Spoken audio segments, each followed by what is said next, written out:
Welcome back to the Vanessa G Fitcast. I'm Vanessa Pozos, and here with me is Omar Pozos, my co-host, husband, business partner, just all friend, the things. Best looking. Come on, keep it going. Best looking, best just everything in my life. Oh man, I didn't know it was going to be one of these days. I like this kind of podcast. I always feel like the pressure is on when I have to introduce you. It's every single time. But I know. Today, I want to drop something a little bit maybe shocking for people. Oh. And that is, dun, dun, dun, summer is only 12 weeks away. Ready? I don't know. Did we want to applause? I don't know. What did we want to do? I think that's more of like a scary. Oh, this scary? I love playing with those You buttons. love your soundboard. Yeah. But yeah, I didn't even realize this until I was preparing for this episode, and I was thinking, you know what? Like we're officially in spring now. That means that summer is right around the corner. For some reason, My birthday is right around the corner. Yeah, same. But for some reason, I always like keep in my head that the seasons are like so long, and I'm like, oh, we're in spring, and spring is going to be forever, and then I'll think about summer. But it's like, no, if you want to, look or feel differently for summer, like you better get on it today. Now is the time, ladies. Yeah, absolutely. Because these types of things, when it comes to weight loss, when it comes to, changing our health, changing how we feel, it does take time. And obviously, seasons are about 3 months long. So when we're looking at what it takes to lose weight, most people typically want to be, the amount of weight they want to lose is probably going to take at least 3 months to lose. So that's where I figured it was a good time for us to do an episode on what I would really recommend if you do want to lose weight for summer. And so I'm going to walk you through just a step-by-step strategy for determining how you can lose weight for summer. And really that's the main focus here is strategy, because I think that's what most women are missing is they come to like a realization, like maybe I just dropped on you, that you're like, oh crap, summer is right around the corner, not feeling super great in my bod, not really excited to be putting on a bathing suit for Memorial Day weekend, not really excited to throw on the short shorts for, July 4th, like not really just like feeling good about those things. And so suddenly you have this like pressure of like, oh my gosh, I need to lose some weight.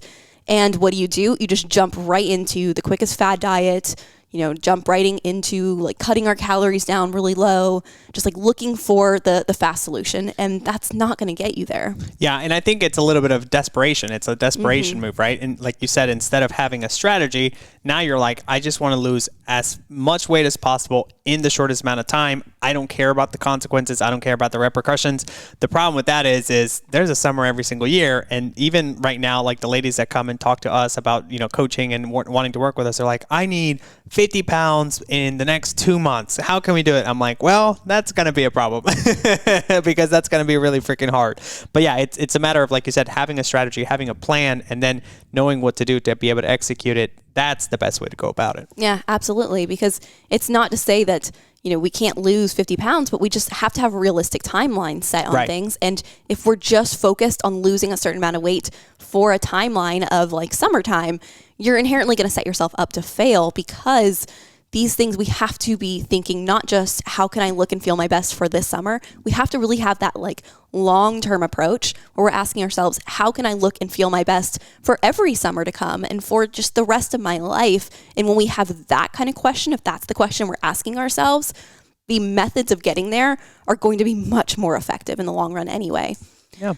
So let's kind of talk this through. So I'm going to take you through step by step. If I decided today I want to lose weight for summer, here's exactly what I would do with my own body and how I would go about this. So step number one, and I do want to emphasize even before I dive into these steps, like there's so much nuance when it comes to weight loss that there's so much more I could pack into these steps, so much more I could talk about, from, assessing our hormone health, assessing our gut health, assessing our relationship with food, assessing stress. Yeah, assessing our stress, assessing our habits. Like there's a lot of things we need to consider. There's so much nuance with this, but I can't pack all of that into one episode. So I am going to, try and like touch on those things a little bit when I can, but for the most part, I need everybody to keep in mind that this is really considering that, assuming your hormone health, your gut health, your mental health, your stress, and your habits and behaviors are in a a good, decent spot before jumping into these steps. All right. And I'll do my best to, as you go through these, I'll do my best to remind you, be like, hey, so what about, if stress is this or stress is that, not to get too into the weeds, but just to give a little bit of context and nuance too. Yeah, sure. I'll keep you honest. Don't you worry. So step number 1, if I decided I want to lose weight going into the next few months, knowing I have 12 weeks left until summer, step number 1 would be to start tracking and logging my food for a full 7 days without changing anything about what I'm eating or how I'm eating or any of my food behaviors. So the point here is that I want to start by just gathering a baseline of where I'm at. So within our coaching program, we call this a metabolic assessment. It's a portion of what we do within our metabolic assessment with new clients. And what we're doing here is we're assessing where is the baseline?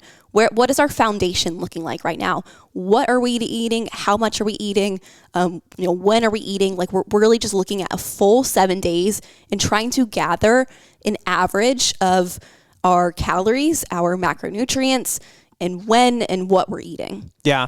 Can I ask too, Vanessa, if I'm understanding correctly, this is a little bit of it is just awareness, right? To see what it is that we're eating, maybe what changes, what tweaks we need to make.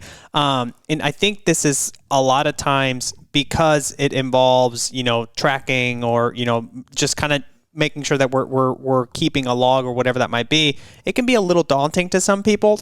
For those people, like, what would you say, or like, why is this such an effective way to just even get started or to get context of what changes you need to make? Yeah, well, so you can't change what we aren't aware of. And so we have to know where we're starting from before we can figure out what is our game plan from here. So like I said, all of these steps, this is what we're doing to figure out a strategy for your weight loss approach. And we can't strategize if we don't know what our starting point is. That's a good point. So step number 1 is starting with, where are we starting? What is our starting point? Yeah. And so that's what we're gathering in this first week. If we're looking at, okay, we have 12 weeks until summer officially starts. And when I say officially starts, I'm referring to like the official start of summer, which is June 20th. If you're thinking of like Memorial Day or when kids get out of school, like that's even earlier. So you have even a little bit less time. But we're saying, okay, the day this episode is released, we have about 12 weeks until summer. So we're working with 12 weeks here. Let's look at what should I do starting today. The first step is not to change anything about what I'm eating or how much I'm eating, but just to bring awareness, like you said, to how much I'm eating and what I'm eating. Because from there, at the end of the 7 days, I can look at my food logs and I can average out how many calories did I eat on average across the week, how many protein, carbs, and fats did I eat, and fiber. That right there is going to tell me, am I eating enough, or am I eating too little, or am I eating too much? And we've talked about this in other episodes. What does it actually mean to eat, enough, to be under eating, to be overeating? But essentially what I'm referring to is, am I eating at my, projected maintenance calories? Am I overeating? Am I, eating a lot more than I should be eating? And I'm probably setting myself up to gain weight. Am I eating less than I should be eating? And if I'm not losing weight, I am also setting myself up to gain weight because I'm slowing my metabolism down. Yeah. And the reason I like this approach and this start too is because otherwise, if you don't know where your foundation is or where you're even starting, for a lack of a better word, you're kind of just throwing crap at a wall to see what sticks because you have zero idea. Yeah. This is why so many people, they'll dive into, using like a calorie counter or using like these generic guides they get online of like, oh, how much should I be eating to lose weight? And they start to do it. They don't lose any weight and they're just miserable trying to follow the rules, but they're not getting anywhere with it, and they get frustrated and they give up and they get to summer and they have jump no into change. something else, and then so on and so forth. Exactly. So that's step number 1. Step number 1 is setting us up for step number 2, which is then to figure out our next steps, which is either going to be starting a reverse diet or going into a calorie deficit. So step number 2 is like, now we're at a crossroads. We finished that first week. We've built awareness of how much we're eating. Now with assessing the data of how much I'm eating over that past week, now I can figure out which direction do I go from here. So to keep things as simple as possible, because I can't get really into the weeds, into like all the nuance within this episode without it just taking like hours and hours, I just will say this. If you are an adult woman and you are eating 1,800 calories or less, you absolutely must go down the road of the reverse diet right now. 1,800. Wow. I think you're going to surprise a lot of people, because a lot of people are like, 1,300, 1,200, like that's so much food. I'm like, in what world is that a lot of food? Because for me, I'm like, I'll eat that by breakfast and lunch if I'm not careful. So Yeah, spoken like a man as well. Yes. But a little different. Yes, no, for a lot of women, especially if you don't have any awareness right now of how much you're eating, you'll find that if you're busy, you're on the go, if you're stressed, you're probably also under eating. It's just they typically go hand in hand. So when we take that average over the course of the week, if you are eating 1,800 or less, you absolutely must go down the path of the reverse diet. Now, if you are, somebody who has a good amount of weight to lose, if you are really tall, if you are, a bigger person, then at least has to be over 2,000 calories unless you also are going down the path of the reverse diet. Now, I'm not going to go into the weeds on what a reverse diet is because we have done many episodes on that. So you can go back to episode 17 on reverse diets, and that is going to teach you pretty much everything you need to know about a reverse diet. And we also have other episodes that go even more into it because, like I said, there's so much nuance here. I could spend hours talking about these things. So go back to some of those episodes if you want a little bit more guidance on what that path should look like. But essentially what you're doing is just making sure that you're giving your body enough food, you're working your calories up, and you are essentially working your metabolism into a better spot so that then you can continue down these steps and start to lose weight. Now, let's assume that you are eating at least 2,000 calories already. You are probably, again, there's a lot of nuance here, so I hesitate to tell everybody that you're in a good spot. But for, some women, you're going to be at least in a good spot to be able to try the calorie deficit. So that's where I would say, okay, our next step, we've determined step number 2, we've figured out that we're going to go down the path of a calorie deficit. So that's step number 2. We figured out which way we're going, which path we're going down essentially. Okay. Now, step number 3, we know where we're going. We figured out, okay, we're doing the calorie deficit.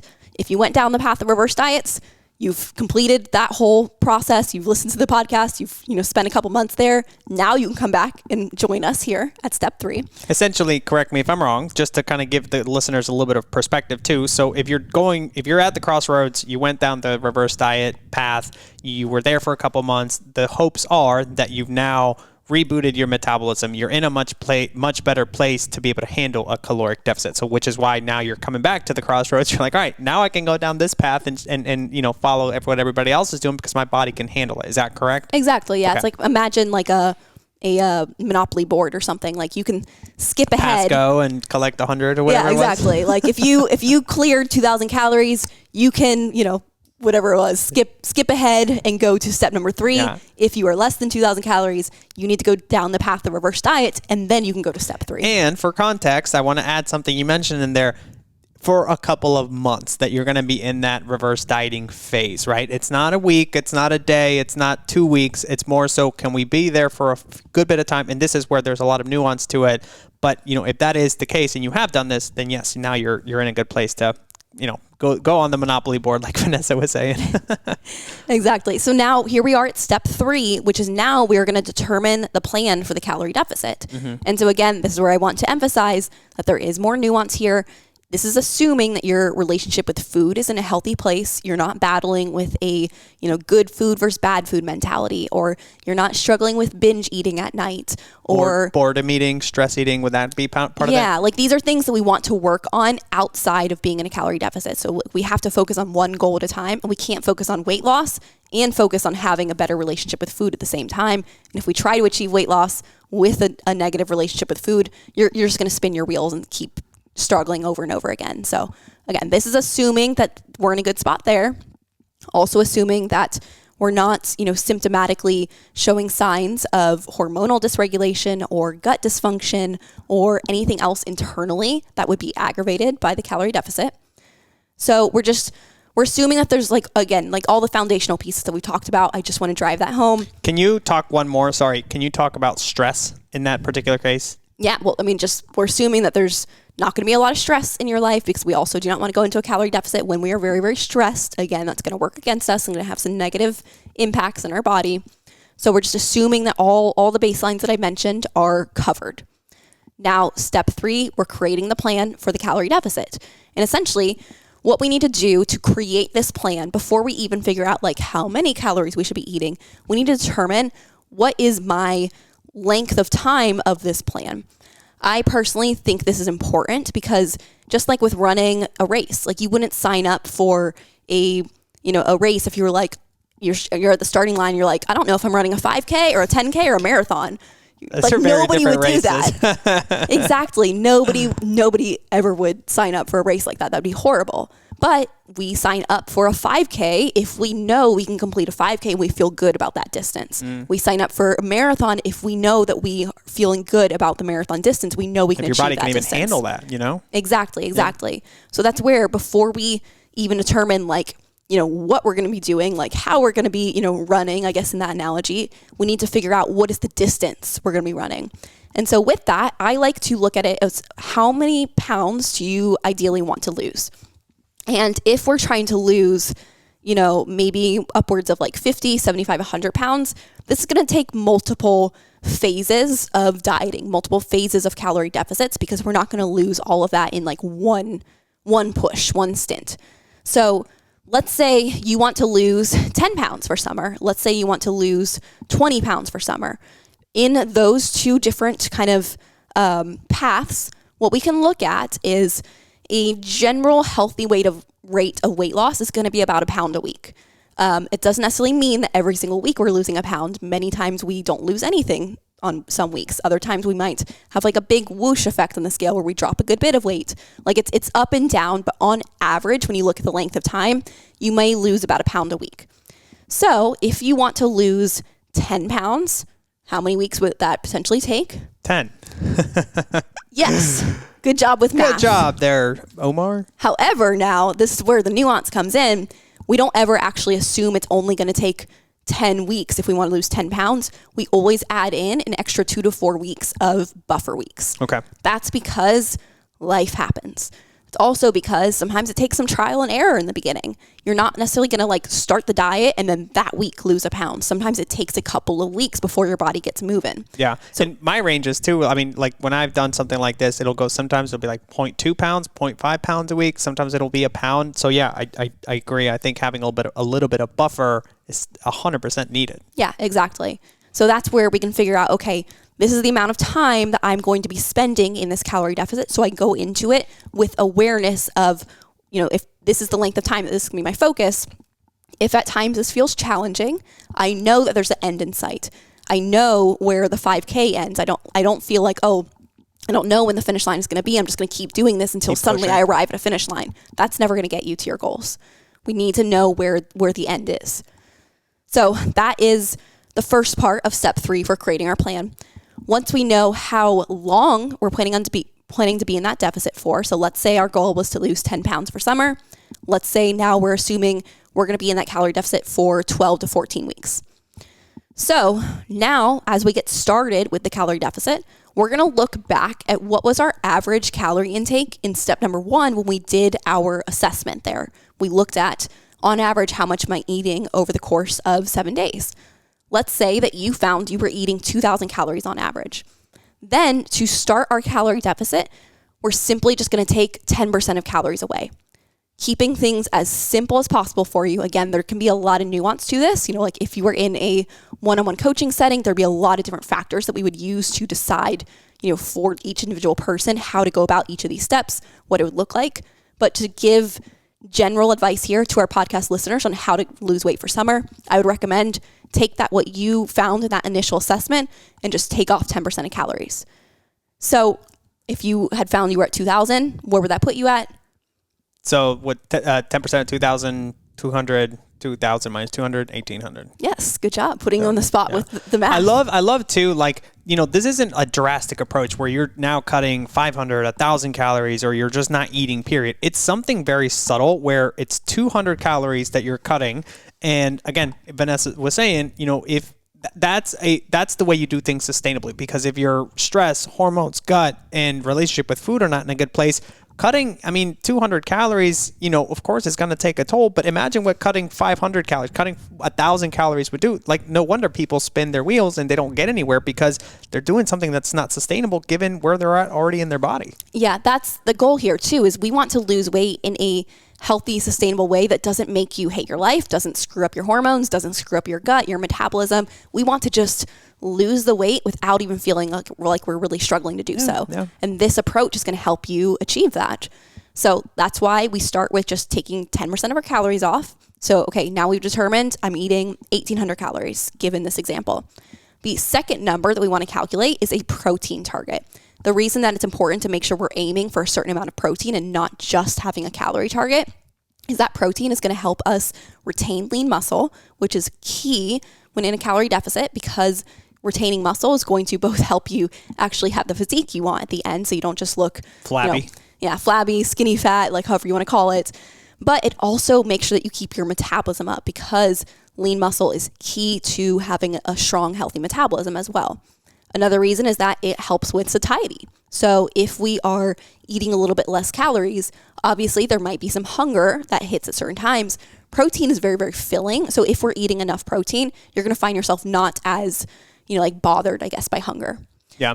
The other thing too with that is, obviously, if you're satiated, if you're feeling full, now it prevents you from snacking. It prevents the boredom eating. It prevents all of that stuff. If you go the other route where it's like, I don't know, fasting or whatever the other approaches are, now you're like constantly thinking about it, because you're like, what do I eat? What do I eat? As opposed to you feel happy, you feel satiated, you feel full, and then now you can go on about your day. Yeah. The goal of this approach is truly it should not feel like you're struggling that much. It should feel like, oh, this is easy. Feel like you're dieting, period, right? Exactly. It should, if you're going about this and you're a few weeks in, you're like, this feels too easy, I feel like I need to make this harder, you're doing it right. Keep going. Yeah. So now that's okay. We've determined our calorie goal. We've determined the amount of weeks that we're going to be in the deficit for. Again, now we're calculating how much protein should we be eating. So how do we calculate that? I would encourage you to essentially take your body weight and multiply that by either 0.8 or 1. The reason that we like to use this kind of multiplication factor of 0.8 or 1 is because then essentially you're going to be eating 1 gram or 0.8 grams of protein per pound of body weight. Now, again, always a lot of nuance here. So with making this type of general recommendation, I also want to add, if you are somebody who has a good amount of weight to lose, if you are, very overweight or very, or just, obese, then you're going to find that number is going to be very, very high. And that's actually not what you want, because at that point, you could be eating too much protein. You could end up aggravating your gut. You could find that it just is impossible to eat that much protein. That's not what you want. So in those instances, what I would say is just aim for your goal weight. Use that as your multiplying factor. So you're saying, for example, if I'm 250 pounds, right? I'm not going to try and eat 250 grams of protein, or 0.8 or 0.8 to 1 gram of protein per body pound. Instead, if my goal weight is, 180, aim for the 180, not the 250 kind of thing? Yeah, and even 180, I would say probably use the 0.8, just because 180 grams of protein can feel like a lot to try and eat. Yeah, I think 180 grams is a lot. Yeah, exactly. So that's where it's again, there's nuance here, but these are our general recommendations: 0.8 to 1 gram per pound of body weight, or per pound of your goal body weight, which is also going to be more similar to your lean body mass, which is really more essentially what we're actually trying to achieve here. So that's where, we've determined our protein.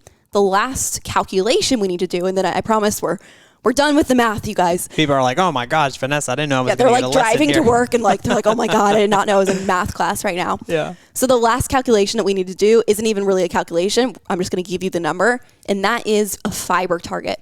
So when it comes to our numbers that we're trying to hit, we have a calorie goal that we calculated via 10% off of our original average on our 7-day tracking. We have our protein target, which is 0.8 to 1 gram per pound of body weight, or per lean body mass, or per goal weight. And then our last target number that we're shooting for is going to be a fiber target. I'm not even going to make you calculate anything. I'm just going to tell you this. Let's aim for a range of 25 to 35 grams of fiber. The reason per day, correct? Yes, per day. So the reason I shoot for that range, or the reason I'm recommending that range, is because generally a lot of studies show that that's a sufficient amount of protein for adult women. Or not protein, fiber. That's a sufficient amount of fiber for adult women. And we need fiber for a few reasons. It's going to help make sure that our digestion remains on point. The poop. Yes. Essentially. Thank you. Yes. I'll say it. That is correct. It's going to help make sure that we are, keeping our digestion on point, which is huge for, again, maintaining our hormone health, maintaining our gut health. It's going to make sure that we are generally choosing higher quality foods. So notice I have not given any recommendations around like what you should be eating. As long as you are hitting your protein, your calories, and this fiber target, I guarantee you're going to be eating a decent quality of nutrition across the board. Because in order to hit 25 to 35 grams of protein, you're going to find that you're going to need to add in fruits and vegetables, whole grains, nuts, and seeds. Which just improves the quality of your nutrition just Exactly, exactly. So that's where it's like aiming for that fiber is going to help direct you into making better choices. Ooh, I have a question for you, Vanessa, that I don't see here. What about water intake? Yeah, no, that's a great question. Thanks. I did not add that in here, but we can throw in a water goal as well. And I would aim for, let's say, 80 to 120 ounces of water per day. Okay. Yeah, because I saw fiber. I was like, if we're pooping, we got to flush stuff out. We need to drink some water. Yeah, exactly. That is a very, very good point. We want to make sure our hydration is on point. With some of these like habits and behaviors that I had mentioned of wanting to make sure our habits are in a good spot before jumping into a calorie deficit. That's one of those things too that I would mention. It's hard to jump into a calorie deficit if we're not already solid with our habits, like drinking enough water, things like that, because now we're just trying to focus on too many things at once and something is bound to drop. And I'm going to be honest, I think a lot of people are going to listen to this and they're like, oh, like I'm just going to will my way to it, power my way through it. And sure, you might make a little bit of progress, but like you were saying, you're going to hate yourself along the way. You're going to hate this approach because, again, you're just not ready for it, right? So honestly, I would say be honest with yourself, check your ego at the door and be like, if I'm not ready for it, okay, maybe by Memorial Day it won't happen, but I still have Labor Day. I still have, late summer. Like time is going to come either way. So if we're going to put the effort into it, we might as well do things the right way. So once you lose the weight, you can actually keep it off instead of rebounding and being stuck in the same cycle. Yeah. Yep. Exactly. But you know what? No matter what we say, somebody out there is still going to be, they're going to start at step one and they're going to find they're eating like 1,500 calories. Like, I'm going to do this. They're going to be like, I'm eating 1,700 calories, which is close enough to what she said. So I'm going to go ahead and jump right into the diet. And yeah. You guys, please don't do it. I promise. It's not going to work. But anyways, keep going. Yep. So that was step number 3. We figured out our plan for the calorie deficits. We have our nutrition plan in place. Step number 4 is now we can add in movement. So ideally, you're going to already go into this with, like I mentioned, you have good habits and routines in place. When I say habits and routines, what I also am referring to are your movement routines. Ideally, you're already getting in a good baseline amount of steps. Maybe you're getting 8 to 10K steps per day. Maybe you're also working out a couple days a week. Like that would be a really fabulous foundation going into a calorie deficit rather than jumping into starting all these things all at the same time. But regardless, I'm just going to go ahead and give you like recommendations generally for a movement strategy for this calorie deficit and this, goal of losing weight for summer. So kind of like I mentioned as like a baseline, I would recommend you shoot for 8 to 10K steps per day. Now, currently, if you are walking, let's say like 2K steps per day or 4,000, let's just like bump that up a little bit. Let's just go another like 2,000 steps per day, even just like another 1,000 steps per day on average over the course of the week. That's going to be a good bit of extra movement. So don't aim for 8 to 10,000 if you're not close to that yet. That's just like a place to work progress towards. Your way to it. Exactly. If you don't have something to track your steps, just aim for 2 to 3 30-minute walks per day. That can be a good place to start as well. So that's where we're getting our overall movement in with walks. If you are currently working out, I would assess how you're working out, and I would recommend that we just do strength training during this period of time. If you are strength training and you are walking, you're going to be in the best possible just setup for losing weight. A lot of people think that they should be doing more cardio or they should be doing more high intensity training. This is not the time for intense training. Intense training is stressful in the body. Calorie deficits are stressful in the body. Weight loss is stressful in the body. Too many different stressors is going to wreck your metabolism over time. Which again, now we go back to the ladies that you were just talking about a couple minutes ago. You're like, oh, I'm eating 17, 16, which is close to 2,000. So now you're at that spot. You're adding all these things. Maybe you are going to do some high intensity stuff. This is what we're talking about. This is why things aren't going to work, because you're adding just way too much stuff on top of not eating enough already. Yeah, exactly. So adding in, let's say 3 days of full body strength training would be fantastic for this approach of, losing weight, but also making sure that we are retaining and possibly building muscle along the way. Now that's step number 4. We added in our movement. Step number 5 is I'm essentially moving forward with what I determined in those previous steps of how long I'm going to be doing this for, what the nutrition is going to look like, what the movement is going to look like. Now I'm going to execute those things, and I'm going to just consistently track my progress. Now, when I say consistently track my progress, I would say, for example, every single week, I'm going to go back and I'm going to assess how well did I hit my calorie target? How well did I hit my protein target, my fiber target? If over the course of the week, you were within 80% of those targets, you're doing great. Keep going. That's where you want to be. If you are really off of them, if you're way too high or way too low, honestly, just reach out to me for some tips. Reassess, yeah. This is where it's really hard to give general advice, you guys, because it is so nuanced. But if you're struggling, maybe your numbers are not right for you. Maybe there's something more going on. Maybe you need a little bit of help with more of the psychology of weight loss. And that's where there just needs to be a little bit more individuality with it. Along with tracking your progress, we need to have a way of measuring, is everything working with the intended outcome that we have, which is weight loss. So obviously we're talking weight loss. Ideally, we would like to see a change in weight on the scale. Ideally, weight on the scale doesn't always reflect the changes that are happening though. For some people, you might not see a lot of change on the weight on the scale. You might be thinking, I want to lose 10 pounds, but you may not really lose 10 pounds. You may just kind of fluctuate within 5 pounds, but your physique could completely change. I've seen this happen many, many times with clients of ours. It completely is, it's bio-individuality. Depends on your body. It depends on how your body stores weight, because weight does not just mean body fat. And so it doesn't always reflect on the scale. But that being said, we still want to track it because it's still a good data point to have. It is just not our sole way of measuring progress. So on top of the scale, which I'd recommend, ideally just weigh in daily every morning under the same conditions. If you do it every morning when you first wake up, after you go to the bathroom, it's that's what I mean by the same conditions. But then we just take the average over the course of the week. So it's you're going to have some fluctuations. You're going to have some days it's high, some days it's low. Whatever the average is for the week, that's what you're kind of comparing week over week. If you struggle with your relationship with the scale, let's maybe just try for once a week, try and keep things as consistent as possible, with it being every Wednesday I step on the scale and, I do it about the same time. And it's I try and keep my Tuesday looking fairly consistent to try and not cause big fluctuations. Got it. What other, what other things or what other factors should people be looking at instead of just the scale, would you say? Yeah. So like I was saying, the scale, just one data point. Beyond that, let's also look at other ways to measure essentially weight loss happening, even if it might not reflect with actual body weight. Mm-hmm. So what we can see is measurements. So I would recommend taking a waist measurement, a bust, and a hip measurement every week, or at least every couple of weeks.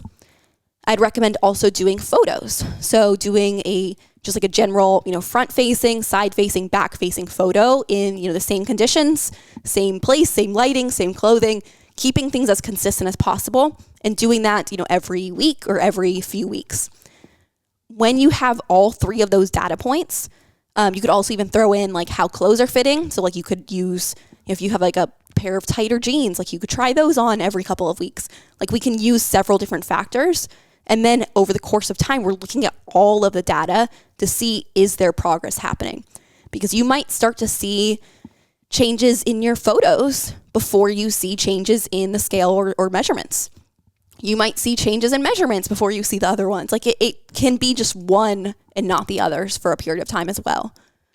I'm sitting back here a little bit, and this is such a powerful, just secret or information packed episode that seriously, thinking back at it, if you guys just follow even just these 5 approaches that Vanessa's talking about for now, I really believe that you guys are going to make an amazing transformation. You just have to make sure, again, that you're honest with yourself. If you're not ready for something like this, there's no point of us doing it.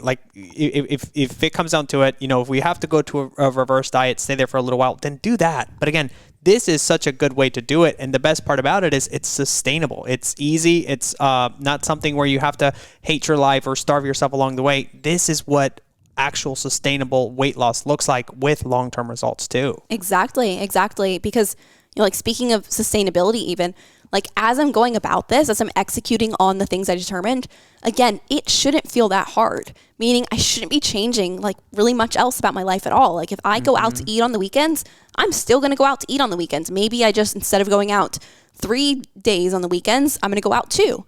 Or maybe when I go out on those 3 days that I normally go out on, maybe I'm just going to have like a little bit more, conscientious choices at the restaurant. Maybe instead of having both the appetizer and the, entree that I love, maybe I just have one or the other and like I choose a better option for the other one. When I say better, I just mean better in terms of your goals, your calories, your protein, your fiber. Yeah. And I know people are probably thinking this. I'm going to ask, what's next? Like, where do we go from here kind of thing? Yeah. So again, there's a couple of things still that I want to make sure with step number 5 here that we are tracking to make sure that things are in a good spot. Okay. So we talked about tracking our nutrition to assess how we're actually doing there so we can hold ourselves accountable. We talked about assessing our progress via, the weight, via measurements, via photos, things like that. I also want to, on at least a weekly basis, assess any other changes that are happening, positive or negative. And when I talk about that, what I'm referring to is different ways that your body can tell you what is happening internally. And that can be through your digestion. That can be through your sleep, both quantity and quality. That can be through your mood, your emotions, your feelings of stress. It can be through your energy. Is it energy levels? Yeah, that's a huge one. Yeah, like just your energy levels as a whole. Is it like, having like bigger dips at different times? Is it higher other times? So like if things stay the same as they were before you start doing this, you're fine, keep going. If they improve, you're doing great. Like this has been like the best possible plan for you and you're doing fantastic. Keep going. If any of those start to decline, let's say your digestion becomes irregular. Let's say your sleep is now struggling. Now you're waking up at night or now you're having trouble falling asleep. Or let's say your energy is starting to have dips. Maybe it's across the whole day or maybe it's just like in the afternoon, now you're crashing. Those are all little check engine lights from your body that something about your process is not working for you. And that might be a stop sign saying we might need to consider a different approach.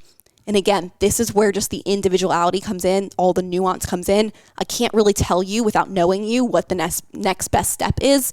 So at this point, honestly, just reach out to me. We can kind of chat. Listen, to those the warning signs too. Because if you don't, it's going to get worse and you're going to bite yourself in the butt and you're not going to lose weight. You're going to feel worse and you're going to be in a worse spot for losing weight in the future. Yep. So that's where I wanted to hit that before we go forward. But finally, step number 6, which is our last step here. Essentially, now I'm just going to keep everything the same for about 3 to 4 weeks. Assess all of the, things that I'm tracking in step number 5. I'm going to assess all of that over the course of 3 to 4 weeks. And if things are not changing, like my weight, my measurements, my photos, none of them are changing. And if 1 out of the 3 is changing, you're doing great. Keep going. Just be patient. If none of them are changing, then I'm going to make an adjustment to my nutrition. And what that's going to look like, again, these are general recommendations, but generally I would say just drop your calories by 50 to 100 calories. Don't change your protein. Don't change your fiber. Just decrease your calories a little bit. And in doing that, we're just basically going to rinse, wash, repeat. Do everything the same. Everything else you've determined, keep it all exactly the same. Same strength training, same water goal like we talked about, same forms of assessing progress. We're going to keep everything the same for another 3 to 4 weeks. And if things still are not moving, we can do one more drop of 50 to 100 calories.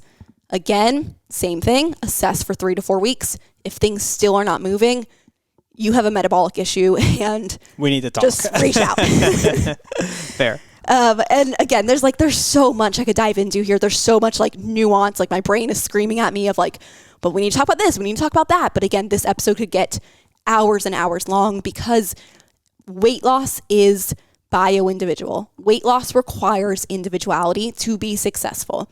So like Omar said, if you follow this plan to a T, you will likely see success. And success is either going to arrive in the form of you losing weight, if that's your intended goal, or it's going to arrive in the form of you are going to learn about yourself and you're going to figure out something is going on. You're going to figure out where your problem lies and you're going to figure out what your next best steps are. And that may involve reaching out to us. But, I also just want to leave you with something else here as well. Dun, dun, dun. Basically like a bonus step, if we will. If you made it this far, here's a bonus for you. Yeah, little bonus step for you to help you be in the best spot to lose weight for summer. And that is to sign up for our free challenge, which is starting next Monday, April 1st. Woo! God, I love that soundboard. Yeah, at least we're correctly using the sounds now. Yeah, so we are going to be launching our Beat the Bloat challenge. It is a free 5-day challenge, and it's going to start April 1st. Now, if you were hanging around last year, you may have participated in this challenge when we did it last spring. We did the Beat the Bloat challenge for the first time, and it was hugely successful. Everybody loved it. We got lots of great results. So we want to run it again because it's honestly just a fun time. I like to be able to provide value to our free Facebook community, Women's Metabolism Secrets. So this is how we're going to do that for 2024 springtime and helping people get ready for summer by really starting off with a solid 5 days of effective strategies for reducing bloat. Now, obviously, weight loss, like we talked about, happens slowly over the course of time. But with the types of things I'm going to be teaching you in the Beat the Bloat Challenge, you can find that you might visibly reduce signs of bloating. You might shrink your stomach a little bit. You could honestly lose visibly like 1 to 2 inches off your waist in a week of doing these things. You're not losing body fat, but you can reduce bloat, which can already just kickstart your motivation, get you into a good spot to want to keep moving forward into these other strategies that we talked about. So if you would like to sign up for this, all you need to do is go to the show notes below. There will be a link designated the Beat the Bloat Challenge. Just takes like 2 minutes to just get signed up for it. We do have limited spots for this. We can't just like endlessly take everybody because there is, coaching involved in this. Like we really put a lot of time and effort into it. So we can't just like have everybody and their mother doing it because. Can you give us a little like 10-second overview? Like who gets what do you get with this challenge? Yeah, so you're going to get access to our bloat blasting meal guide. You're going to get our, done for you women's grocery list. We're going to get the flat tummy workout guide. You're going to get the, we have the 4 biggest bloated belly culprits that you're going to get live coaching on. And of course, I even forgot to mention, there is a cash prize. So like this is free to sign up, but one person who enters the challenge will win $100 for completing the challenge and completing all the steps. So not only do you get great results for this literally for free, like we ask nothing of you for doing this. We truly just do it because we enjoy it. Participation is all we ask. Yep. But just like to always, add a little fun to it and give you a little extra motivation to make it to the end. So just by participating, you could win $100. So really there's no reason not to. And like Vanessa said, hurry. There's only 50 spots available. And when do we kick off? April 1st. April 1st. Yeah. Yeah. So happy spring. Good ways to get started and get ready for the summer. Absolutely. But I hope this episode was helpful for you guys. We're excited to see you in the Beat the Bloat Challenge. But if you have any questions about anything we talked about here, you can always reach out. Like we've said, we're always here for you. Just shoot me a DM on Instagram or Facebook. Either one works. And I am happy to chat. But we'll be back next week with another great episode. Bye, you guys.